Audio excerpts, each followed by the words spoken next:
19h45 sur ITV, l'heure du journal. Bonsoir et bienvenue. Dans l'actualité de ce samedi 4 avril 2020, la fête de l'indépendance contaminée par le coronavirus, 60 ans de souveraineté fêtée dans la plus grande sobriété avec seulement une cérémonie de prise d'armes symbolique.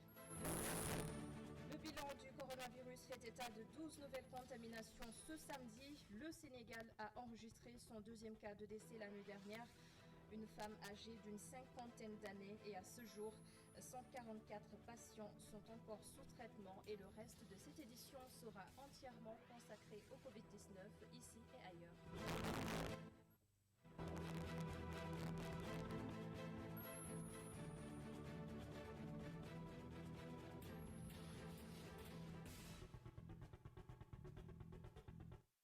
Cela fait 60 ans que le Sénégal est devenu indépendant. La célébration de cette année est bien particulière, marquée par un contexte de pandémie.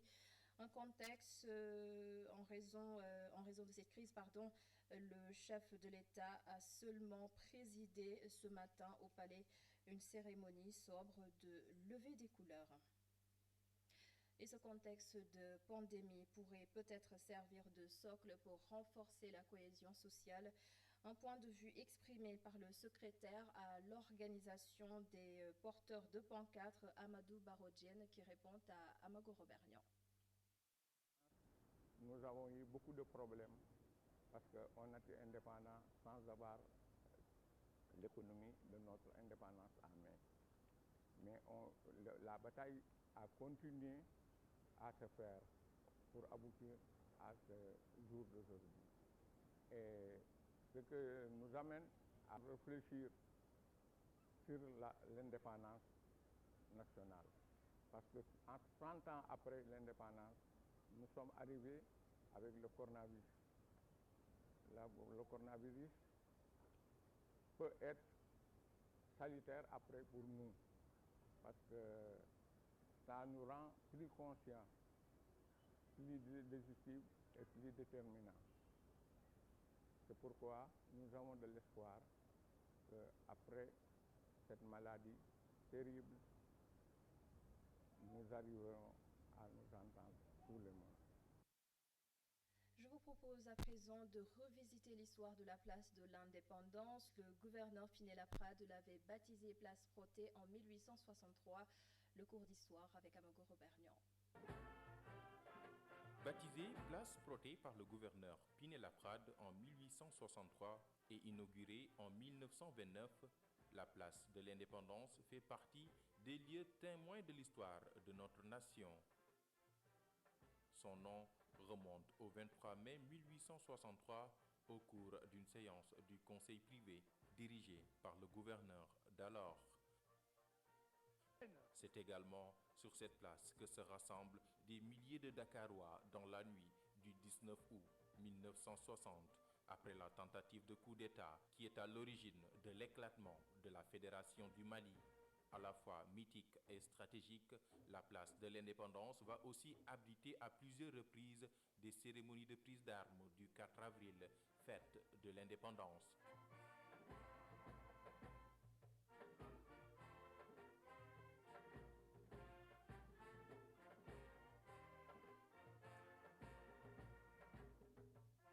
Située en plein cœur de la capitale, elle a été baptisée Place de l'Indépendance le lundi 3 avril 1960, en présence de nombreux membres du gouvernement sénégalais et de délégations étrangères.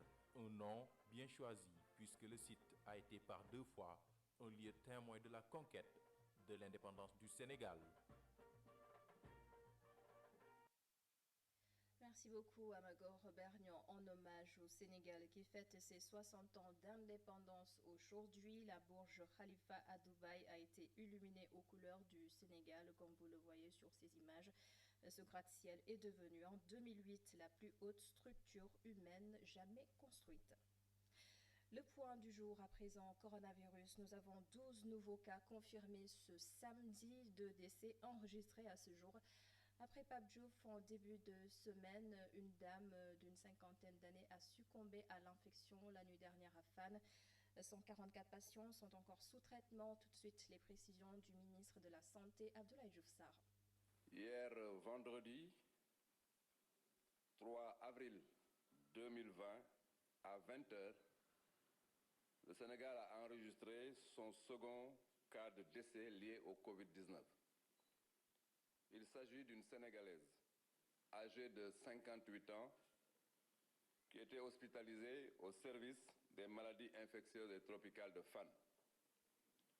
Je présente, au nom de Monsieur le Président de la République, du gouvernement et du peuple sénégalais, mes condoléances attristées à sa famille et à ses proches. Aujourd'hui, samedi 4 avril 2020, le ministère de la Santé et de l'Action sociale a reçu les examens virologiques suivants. Sur 177 tests réalisés, 12 sont revenus positifs. Il s'agit d'un cas importé, de 10 cas contacts suivis et d'un cas issu de la transmission communautaire. 6 patients hospitalisés ont été contrôlés négatifs, donc guéris. L'état de santé des autres patients est stable. À ce jour, 219 cas ont été enregistrés positifs au Sénégal, dont 72 guéris, 2 décédés, 1 évacué. Par conséquent, nous avons 144 cas en traitement. Le ministère de la Santé et de l'Action sociale souhaite une bonne fête d'indépendance à tout le peuple sénégalais et renouvelle son appel au respect strict des mesures de prévention individuelle et collective. 2 décès au Sénégal depuis le début de la pandémie. Le ministère de la Santé et de l'Action sociale a déjà élaboré un plan de prise en charge en cas de décès en collaboration avec le Service national de l'hygiène et les sapeurs-pompiers. Les morts seront enterrés et non incinérés comme cela se fait ailleurs. Mais là, nous nous intéressons au cimetière. Les fréquentations semblent réduites depuis l'avènement du Covid-19 au Sénégal. Omar Kane et Augustin Mandan sont allés au cimetière de Yoff. Ils ont remarqué qu'il y avait moins de monde, aussi bien pour les enterrements que les ziyaras. Reportage.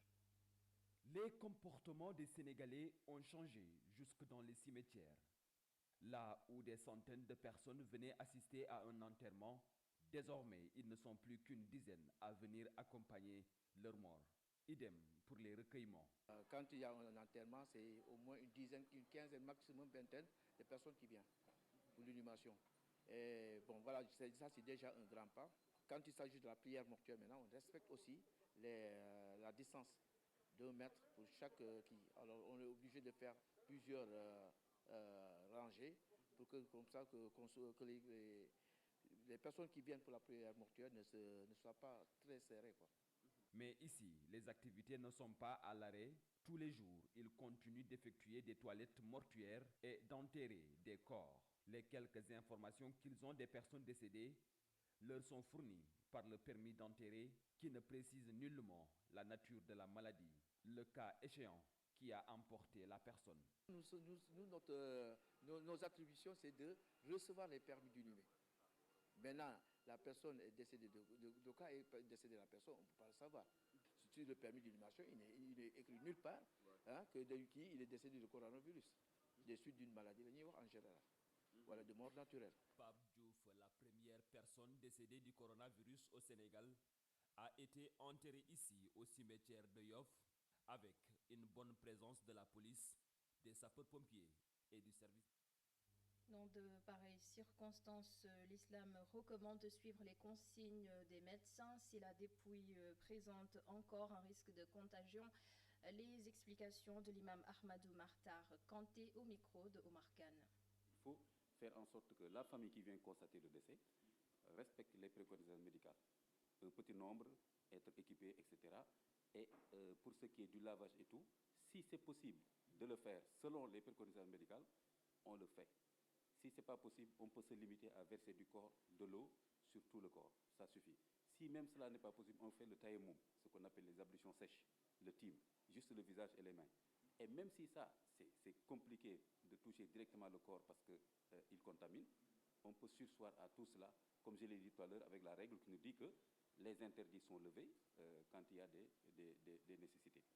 Et aussi pour la prière mortuaire, il faudra mettre le corps dans toute, n'est-ce pas, toute enveloppe qui permet, n'est-ce pas, que le corps ne contamine pas les vivants. Que ça soit cercueil, enveloppe, tout ce que vous voulez. Peu importe, c'est un moyen, ce n'est pas une fin en soi. Maintenant, pour la prière mortuaire, en islam, 2 personnes, ça constitue un groupe légal pour faire une prière. Quand vous êtes 2, on considère que c'est une jama'a, c'est une communauté. Donc, on peut faire rapidement la prière mortuaire sans amener trop de gens. Et ensuite, même pour le cortège, la même chose. On respecte les équipements, on respecte le matériel de protection, on l'amène rapidement sans faire de grands cortèges, n'est-ce pas, pour faire l'enterrement. Il y a même des savants qui autorisent de faire la prière mortuaire après l'enterrement si c'est compliqué. La rumeur a suscité une vague d'indignation sur la toile, un vaccin qui serait bientôt expérimenté en Afrique. La même rumeur s'est rapidement propagée à Sédhiou. L'on parlait d'une campagne de vaccination et de distribution de médicaments. Le gouverneur de région, Pape Demba Diallo, a catégoriquement démenti ces allégations. La correspondance de Ousmane Demba. En sa qualité de président du comité régional de prévention du Covid-19, le gouverneur de Sédhiou a procédé ce vendredi à la distribution d'un important lot de produits sanitaires. Il s'agit des dons et appuis collectés par le comité qu'il dirige.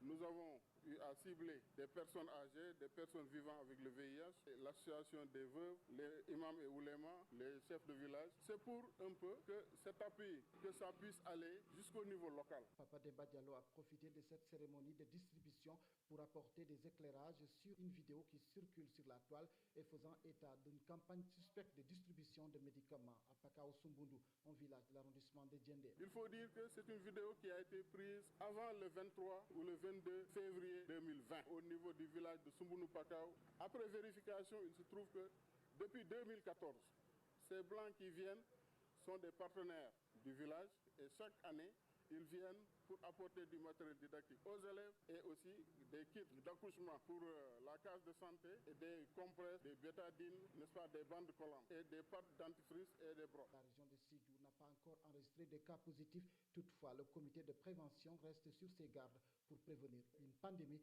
qui a fini d'affecter la vie socio-économique du pays. Et nous parlons des actions de solidarité et de soutien qui se multiplient. L'Association sénégalaise pour la promotion des inventions et innovations a remis un important lot de matériel au service national de l'hygiène, des masques et des lave-mains made in Sénégal. Les détails avec Abdourahmandi et Mafalfal. L'Association sénégalaise de la promotion des inventions et innovations renforce la ligne des combattants contre le coronavirus. Par le biais de son président, l'ASPI vient de gratifier le service national d'hygiène d'un lot important de masques et d'une dizaine de dispositifs mobiles de lavement. En tant qu'association, notre contribution, c'est dans la solution technique, puisque nous sommes des inventeurs. Au sein de notre association, il y a un inventeur qui a mis au point un instrument appelé lave-main. Nous remettons cet échantillon de lave-main au service national pour que, dans sa stratégie propre d'encadrement et d'accompagnement des populations, dans la mise en œuvre des pratiques qui vont favoriser la lutte contre la pandémie, que le service national regarde les meilleures manières de les utiliser. À part donc le lave-main, mon colonel, j'ai le plaisir également de vous remettre un lot de masques. On les appelle les masques barrières. Ce ne sont pas les masques médicaux ni chirurgicaux. C'est des masques destinés au grand public. Un geste salué par ces soldats de l'hygiène qui ont réceptionné ce matériel de prévention contre la pandémie de coronavirus. Le lave-main, vous voyez que en fait, la transmission de la maladie se fait en partie d'une manière manuportée, c'est-à-dire à travers la main. Le fait de se laver régulièrement les mains avec de l'eau et du savon constitue une des mesures très importantes de prévention. Au-delà du contexte de la pandémie à Covid-19, le fait de se laver les mains protège pour beaucoup d'autres problèmes qui peuvent en tout cas affecter la santé des populations. Donc c'est quelque chose que nous devons en tout cas intégrer d'une manière permanente dans nos modes de vie À la guerre comme à la guerre, disent ces nouveaux alliés contre le coronavirus. Ils appellent par ailleurs les Sénégalais à respecter les mesures d'hygiène afin de leur faciliter le combat. Abdelrahman dit une autre action de solidarité dans cette lutte contre le Covid-19, la grande mosquée de Sacré-Cœur 3 ainsi que quelques maisons désinfectées ce samedi. C'est à l'initiative de la société Sentec, un public reportage que nous vous proposons là-dessus. Il est signé Boubacar Dian et Augustin Mandan. Dans le cadre de la lutte contre la pandémie qui sévit partout dans le monde et qui n'épargne pas le Sénégal, SACIS et Sentec, groupement de sociétés spécialisées en protection de l'environnement et en maîtrise des risques, ont procédé à la désinfection des locaux de la grande mosquée de Sacré-Cœur 3 et des quelques concessions. Et dans le cadre de cette crise liée au Covid-19, Sentec s'est organisé pour offrir des services de désinfection et d'éradication tout simplement de ce Covid qui hante tous les esprits, qui menace également la santé planétaire. Aujourd'hui, nous sommes à Sacré-Cœur 3. Nous avons des cibles. C'est la mosquée que vous voyez derrière. Nous sommes en train de mener une opération de désinfection. Après, nous ferons des concessions gratuitement en guise de contribution dans la lutte contre le Covid-19. D'importants moyens logistiques sont déployés pour ne laisser aucune chance de survie au virus. Canaux à eau, lances, camions-citernes, un seul but pour une désinfection totale. Sentec s'est mise en groupement avec la société SACIS. SACIS, c'est une société d'assainissement qui a des camions hydrocureurs munis de lances. Bon, c'est pas, disons, hydrocureurs, donc il a des camions citernes. Il y a des camions citernes munis de lances, donc de canaux à eau, pour pulvériser jusqu'à certaines hauteurs. Donc nous avons des techniciens de surface, nous avons ce qu'il faut aussi, des pulvérisateurs motorisés avec une certaine puissance qui peuvent attaquer certains chantiers. Ça peut être des bâtiments, des immeubles d'une certaine hauteur, ça peut aussi être des surfaces. Les restaurants sont ciblés, les banques sont ciblées, les hôtels sont ciblés, même des établissements publics, si on en reçoit la demande, nous pouvons leur offrir le service de désinfection. Respectueux des règles d'utilisation des produits de qualité bactéricides, fongicides et virucides, Sentec désinfecte avec un produit à base de chlore et qui n'est pas nocif. Nous utilisons le produit Global Taps. C'est un produit fait à base de chlore. Nous l'utilisons dans nos différents chantiers. C'est un produit qui n'est du tout pas nocif. Moi qui vous parle, j'ai les narines assez sensibles. Si le produit était effectivement agresser certaines sensibilités, j'en serai le premier victime. Je peux vous donner la garantie, dans les opérations 3D que nous menons, j'y vais mais avec des masques à gaz qui filtrent à suffisance. Aujourd'hui, je peux assister à cette opération-là sans rien porter. Je porte des masques parce que c'est une indication qu'on a donnée à tout le monde pour se prémunir de ce Covid-19-là, mais le produit n'est du tout pas nocif. Pour diminuer le risque de contagion, une désinfection à intervalles de temps réguliers est nécessaire. La désinfection est à faire réitérer reprise. Donc si l'opération est faite aujourd'hui, il faudrait le faire demain, sinon à tout le moins le faire régulièrement dans la semaine. 3 fois par semaine, ça pourrait permettre de diminuer les risques de contagion du virus dans un local donné. C'est vrai, ça peut demander des coûts, des moyens, mais nous invitons vraiment tous les Sénégalais à mener ces opérations de désinfection avec une certaine récurrence. Parce que le virus, il est là, il est parmi nous. Les gens peuvent se déplacer avec, les gens peuvent le trouver sur place et se faire contaminer. Une opération de désinfection, par conséquent, doit se faire en permanence. Les populations bénéficiaires de l'opération saluent l'initiative. Nous apprécions votre action de ce matin parce que ça rentre dans le cadre de la lutte que nous menons contre le virus.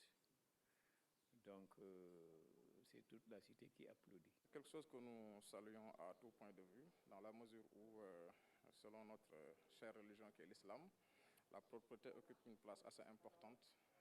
Si on se réfère au dire du prophète de l'islam qui disait que la propreté fait partie de la croyance et fait partie aussi de toutes les adorations. Raison pour laquelle le fait de désinfecter pour prévenir, pour éventuellement désinfecter toute forme d'infection dans notre quartier. C'est quelque chose que nous saluons, c'est quelque chose qui colle avec notre religion, mais également qui est d'une priorité plus ou moins particulière dans les jours où nous sommes, où vraiment le sentiment le mieux partagé, c'est la peur, c'est la crainte, c'est la réticence.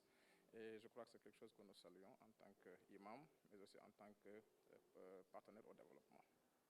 Cette opération de désinfection à Sacré-Cœur 3 n'est pas la première du genre.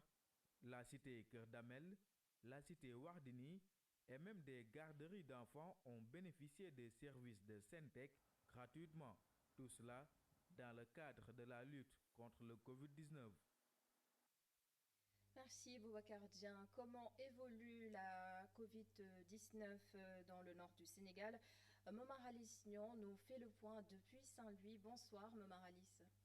Bonsoir Adama Anouchkaba. Le point sur la Covid-19 à Saint-Louis. Nous commençons par vous dire d'emblée que le nombre de cas positifs à Saint-Louis passe de 2 à 4 puisque la région vient d'enregistrer 2 nouveaux cas positifs au test de la Covid-19. Il s'agit de 2 cas contacts qui étaient suivis. Donc, ils auraient été contaminés par un patient qui est déjà au niveau du centre de traitement de l'hôpital régional de Saint-Louis. Une situation qui pousse les autorités sanitaires à appeler les populations à plus de vigilance et surtout au respect des consignes du ministère de la Santé en ce qui concerne la prévention par rapport à la Covid-19. Du côté de Rosso Sénégal, un piroguier sénégalais qui tentait de faire traverser des Mauritaniens qui voulaient retourner chez eux suite à la fermeture de la frontière entre le Sénégal et la Mauritanie. Ce piroguier a été appréhendé par les forces de sécurité et de défense.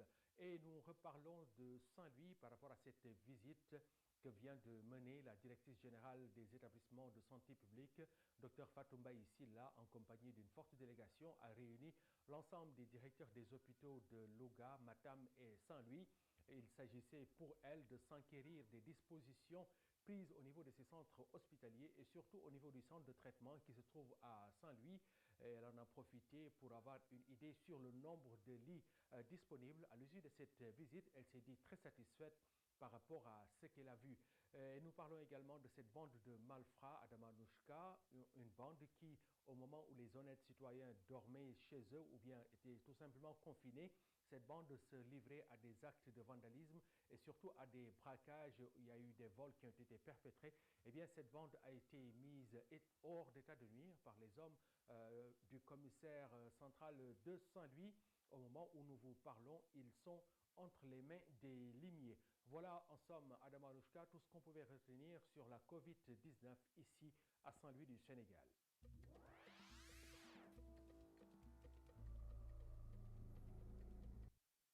Un seuil symbolique, le monde vient d'atteindre les 1 056 777 contaminations au coronavirus. L'état des lieux avec Amago Robert Niang. Au Maghreb que nous démarrons ce survol de l'actualité internationale où la pandémie du Covid-19 avance à grands pas. En Algérie, 105 décès et 1171 cas de Covid-19 ont été confirmés. Chez le voisin marocain, 761 cas de Covid-19 ont été enregistrés, dont 47 morts. En Tunisie également, 495 cas confirmés. 18 personnes ont perdu la vie. La population est désormais confinée jusqu'au 20 avril. Au même moment, l'Égypte enregistre 865 cas confirmés et 58 morts. Ailleurs en Europe, en Espagne plus précisément, le nombre de morts a dépassé les 900 pour la deuxième fois. Le pays est durement touché avec plus de 119 000 cas et 11 198 morts, raison pour laquelle le chef du gouvernement espagnol, Pedro Sánchez, a annoncé aujourd'hui la prolongation pour 2 semaines du confinement décrété le 14 mars jusqu'au 25 avril afin de freiner la pandémie du Covid-19. Pendant ce temps, l'Italie a enregistré 776 morts ces dernières 24 heures, environ 15 000 depuis le début de la pandémie. Dans ces 2 pays les plus atteints d'Europe, le rythme des contagions et les hospitalisations commencent toutefois à ralentir.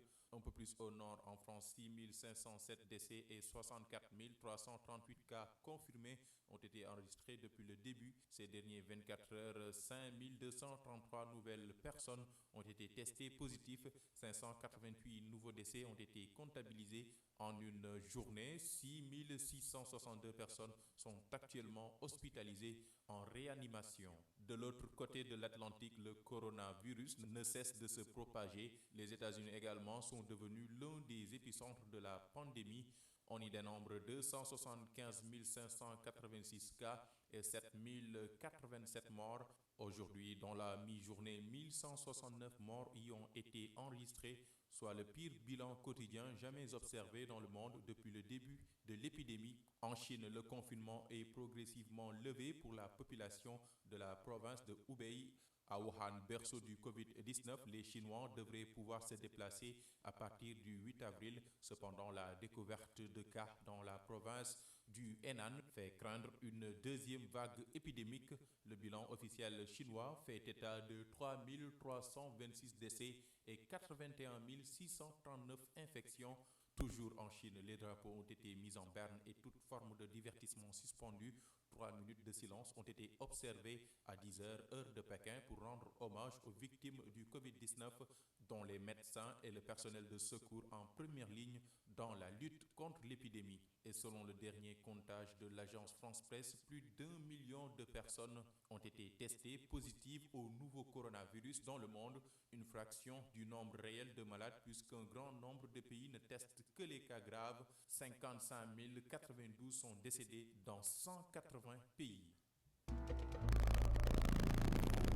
Autre aspect de l'actualité internationale, cette fois-ci au Mali, le chef de l'opposition malienne Soumaïla Cissé se porte bien plus d'une semaine après son enlèvement, selon une déclaration de sa formation politique. Elle informe également que des négociations se poursuivent avec ses ravisseurs. Pour rappel, Soumaïla Cissé avait été enlevé le 25 mars avec une douzaine de membres de sa délégation alors qu'il se déplaçait dans son fief électoral de Niafounké dans la région de Tombouctou dans le nord du Mali. Il était en campagne pour les élections législatives du 29 mars. Son garde du corps a été tué et 2 autres membres de son entourage blessés. Selon des sources sécuritaires et locales, les ravisseurs seraient membres du groupe armé d'Amadou Koufa implanté dans le centre du Mali et lié à Al-Qaïda. Ils ont rapidement libéré 5 prisonniers dont les blessés. 8 autres membres de la délégation ont également été remis en liberté, a annoncé vendredi l'Union pour la République et la démocratie URD, le parti que dirige Soumaïla Cissé.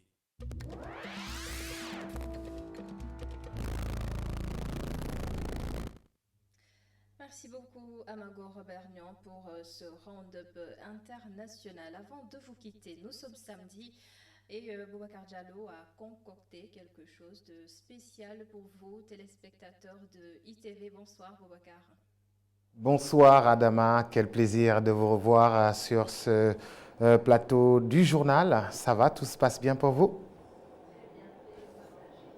Alors, ce soir, nous serons comme d'habitude chaque samedi parce que couvre-feu oblige. Il n'y a pas d'activité, énormément d'activités culturelles, il n'y a pas énormément de spectacles. Mais nous serons quand même avec notre imagination en direct avec Fatou Guewel qui nous a fait le plaisir d'accepter notre invitation de tous à la télé ce samedi soir. Mais aussi, nous ferons notre déplacement à Guédiawaye où nous irons aussi chez Sidi Diop, l'enfant chéri de la banlieue, avec qui aussi nous partagerons aussi une belle soirée du spectacle, de la vidéo, mais aussi justement des entretiens en direct de chez les artistes.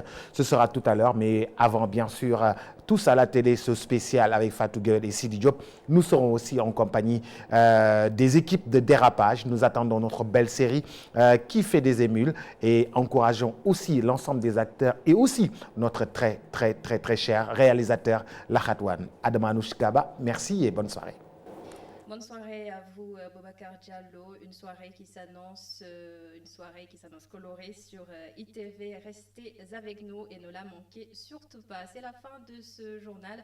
Merci beaucoup de l'avoir suivi. Merci à toute l'équipe de la régie. Prochain rendez-vous d'info minuit. Jukip Ribari et moi, je vous donne rendez-vous demain 19h45 pour un autre journal. Bonsoir.